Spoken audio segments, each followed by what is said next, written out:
이 시간 말씀을 받겠습니다. 이 복된 시간에 주시는 하나님의 말씀은 우리 출애굽기 4장 10절부터 17절까지의 말씀입니다.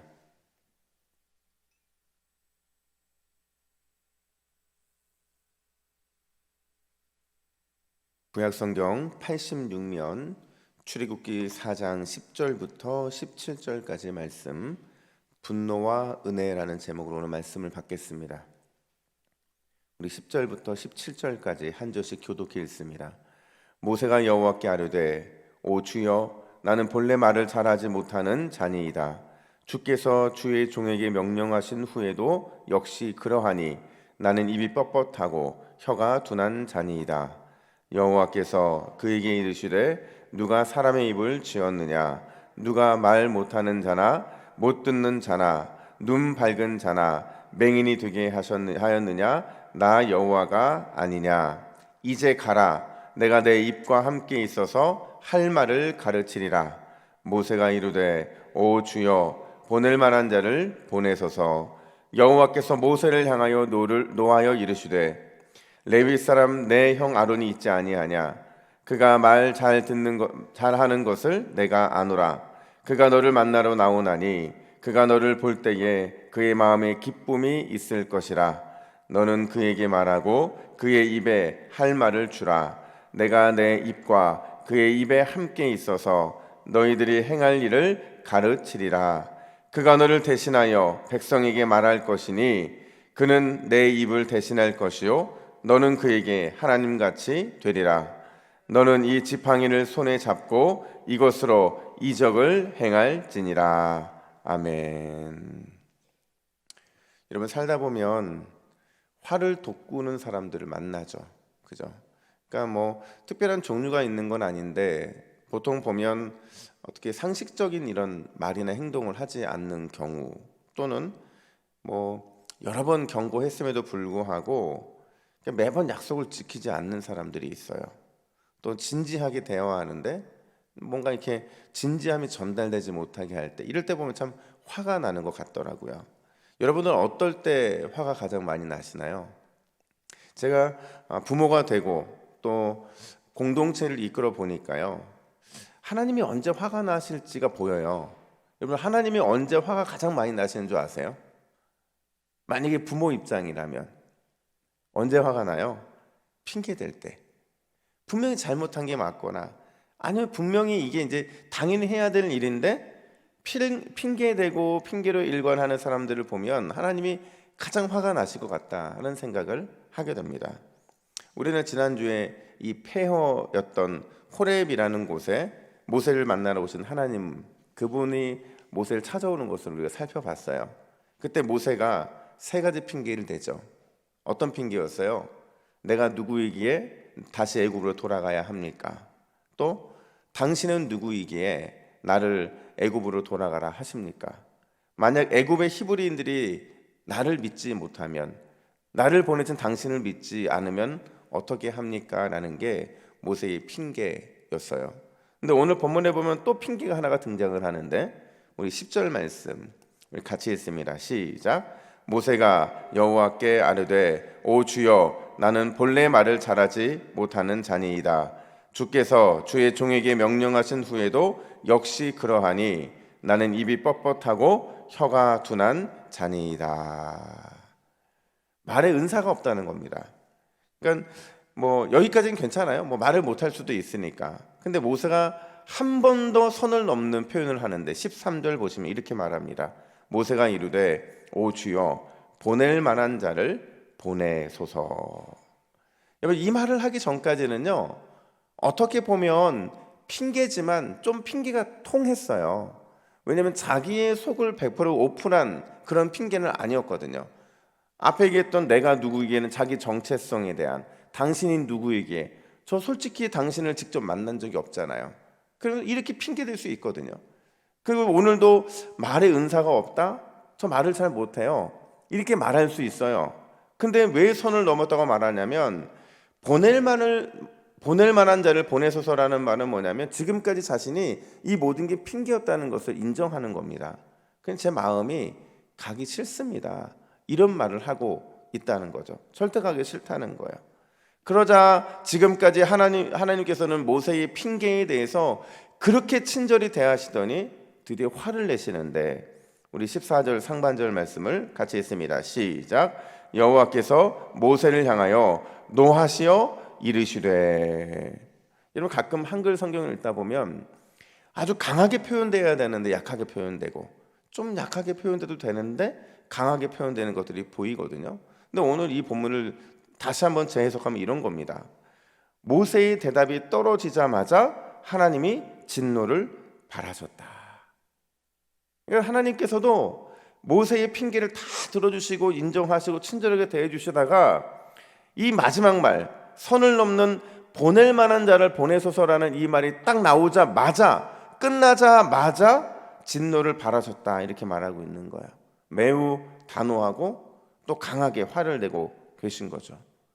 과연 지금 오늘 본문에서 하나님의 이 노하심이라는 이 노하심 속에는 과연 어떤 의미가 담겨 있을까 생각해 보면요, 가장 먼저 능력이 아닌 태도가 중요하다라는 사실을 우리에게 말씀해 주고 계신 거예요. 계속되는 모세의 핑계에 대해서 하나님이 뭐라고 말씀하셨느냐, 11절 보시면 누가 사람의 입을 지었느냐, 누가 말 못하는 자나 못 듣는 자나 눈 밝은 자나 맹인이 되게 하셨느냐, 이렇게 물어요. 그러니까 이게 하나의 모세를 향한 질문이거든요. 근데 이 질문이요, 누가 이렇게 하면서 모세가 대답할 수 있는 건 딱 하나밖에 없었어요.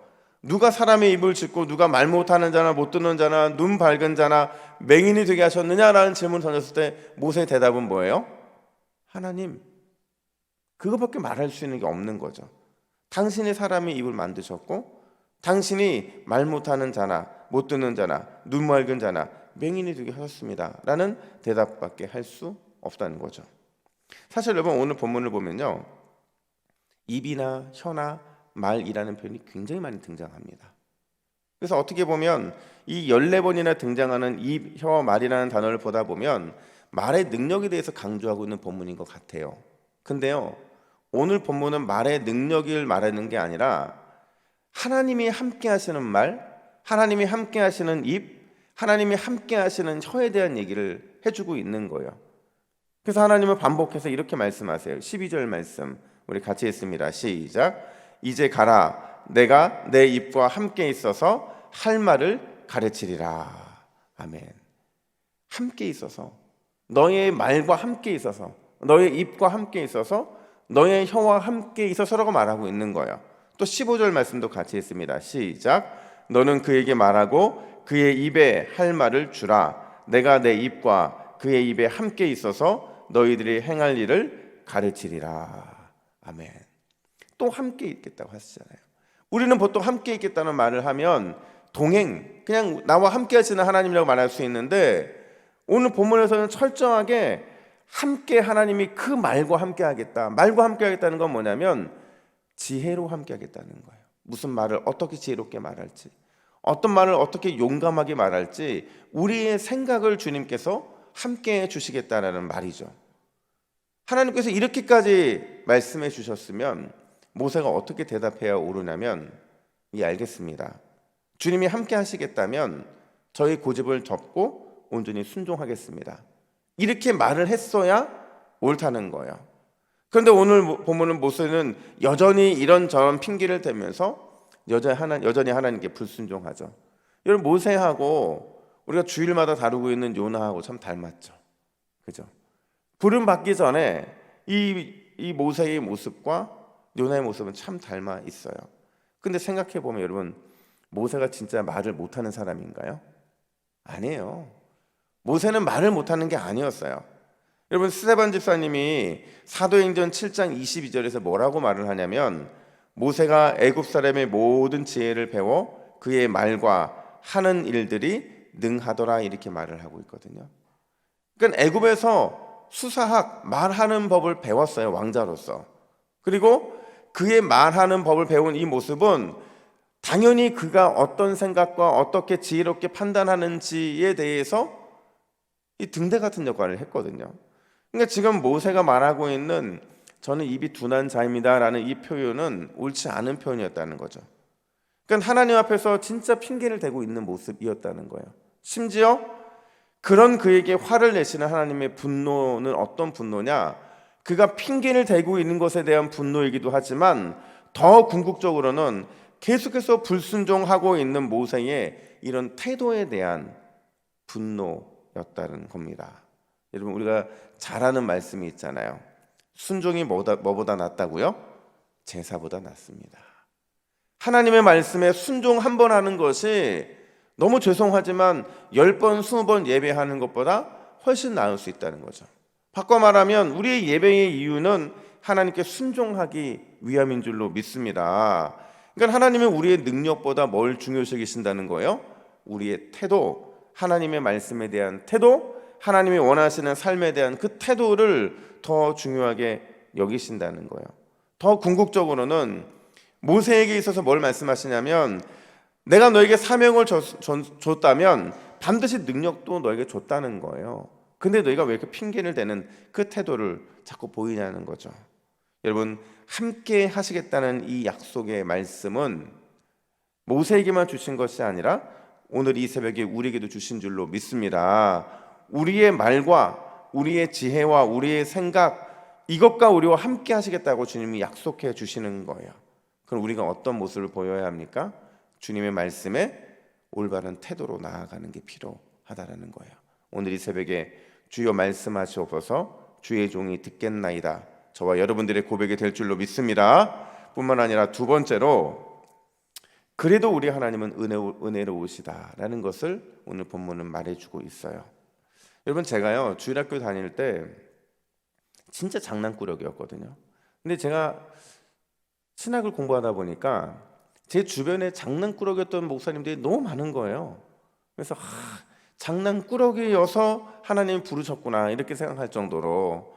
근데 제가 너무 장난꾸러기, 제가 왜 이렇게 장난쳤는지 모르겠는데 주일학교만 가면 완전히 제 동무대인 거예요. 장난치고 까불고. 근데 그러다 보니까 통제가 안 돼서 그랬는데 저희 어머니가 어느 날 갑자기 주일학교 교사를 하기 시작하시는 거예요. 근데 저를 다 보고 계시잖아요. 그때마다 저희 어머니가 늘 저한테 뭐라고 하셨냐면, 가만히 좀 있으라고, 나대지 말라는 거죠. 가만히 좀 있으라고. 그래도 말을 안 들으면 뭐라고 말씀하셨느냐, 너 혼난다, 너 맞는다, 이렇게 말씀하시고, 실제로 진짜 꿀밤도 몇 번 맞았거든요. 근데 그래도 말을 안 들으면 결국 뭐라고 말씀하시냐면, 이게 제일 무서운 말이었거든요. 너 집에 가서 보자. 그럼 집에 가서 어떤 일이 발생할까요? 엄청 혼나죠. 엄청 혼나죠. 네가 왜 그렇게 교회에서 까불고 그러느냐면 늘 이렇게 혼났는데, 제가 모세를 보면서 이 참으시는 그 하나님의 모습 정말 대단하신 거거든요. 여러분, 우리가 말은 쉽게 이렇게 참을 수는 있어요. 근데 그 말귀를 알아듣지 못하고, 그리고 이게 뭔가 이렇게 시켜는 제대로 하지 않는 모습을 보면 굉장히 화가 막 치밀어 오를 것 같은데, 우리 하나님은 말귀를 못 알아듣는 이 모세, 그 모세에 대해서 화내신 게 아니라 사실은 말귀를 못 듣는 그의 그 태도에 대해서 화를 내신 거거든요. 그러니까 우리 하나님 정말 잘 참으시는 거거든요. 심지어 얼마나 친절하시냐면요, 화를 내시고 나서도 이런 약속을 주세요. 우리 14절 말씀 볼까요? 14절 같이 있습니다. 시작. 너희 형 아론을 내가 너를 위해 준비했어. 화면을 보셔야 돼요. 제가 바꿔놓은 번역이니까. 또 15절 보니까 이렇게 말해요. 너와 아론의 입에 내가 지혜를 더해 줄 거야. 17절 보니까 너의 손에 들려진 그 지팡이는 이적을 행하는 지팡이가 될 거야. 여러분, 이게 하나님이 충분히 화내실 만한 상황인데도 불구하고 참고 인내하고 모세를 대하시는 이 모습을 저는 보게 된다는 거죠. 만약 여러분, 하나님께서 계속 핑계와 불평으로 불순종하고 있는 그 모세를 보면서, 알았어, 너는 더 이상 하지 마, 너는 그냥 광야에서 그냥 그렇게 살다가 죽어, 이렇게 말했으면 어쩌면 120년 살았던 모세의 인생에 40년이 아니라 40년 애굽에서 살고 80년 광야에 살다 죽었다, 이렇게 나올 수도 있었거든요. 그런데 하나님께서 그럼에도 늘 은혜로운 모습으로 대하시기 때문에 모세를 여전히 충성스러운 일꾼으로 빚으셨고, 또 당신의 영광을 위해 여전히 준비된 사람으로 사용하고 계셨다라는 겁니다. 여러분, 모세를 포기하지 않으시고 항상 은혜로 대하시는 그 하나님은 여전히 우리의 하나님이신 줄로 믿습니다. 우리를 포기하지 않으세요. 늘 우리를 은혜로 대하신다는 거죠. 지금도 우리를 은혜로 대하시면서 참아주시고 사명을 감당할 수 있도록 도와주시고 우리의 고집과 연약함과 핑계와 불순종에도 불구하고 날마다 그런 우리를 은혜로 덮어주고 계신 분, 그분이 누구세요? 우리 하나님이시라는 겁니다. 우리를 그렇게 빚어 가신다라는 거예요.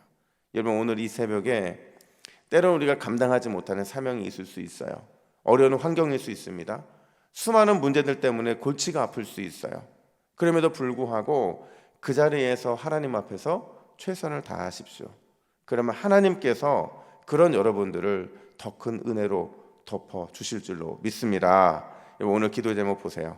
우리 기도 제목 보시고 우리 함께 읽습니다. 시작. 주여, 사명 주신 하나님께서 능력도 주셨음을 믿고 늘 순종, 항상 순종, 무조건 순종하게 하옵소서. 우리를 은혜로 덮어주심을 믿고 끝까지 포기하지 않으시는 하나님께 감사하게 하옵소서. 이게 우리 기도의 제목이 되어야 될 줄로 믿습니다. 아멘. 이렇게 기도하겠습니다. 하나님 아버지, 계속된 핑계에도 불구하고 여전히 모세를 사랑으로 덮어주셨던 것처럼 우리 인생에 수많은 핑계가 있음에도 여전히 주님은 우리를 은혜로 덮어주시는 줄로 믿습니다. 주님, 우리 은혜로 덮어주셨기에 우리가 다시 한번 주님 앞에 순종하고 또 순종할 수 있도록 도와주시고 오늘 이 새벽에 우리의 기도가 우리를 끝까지 포기하지 않으시는 하나님께 대한 감사가 넘치는 기도가 되게 하여 주시옵소서. 감사드리며 예수님의 이름으로 기도하옵나이다. 아멘.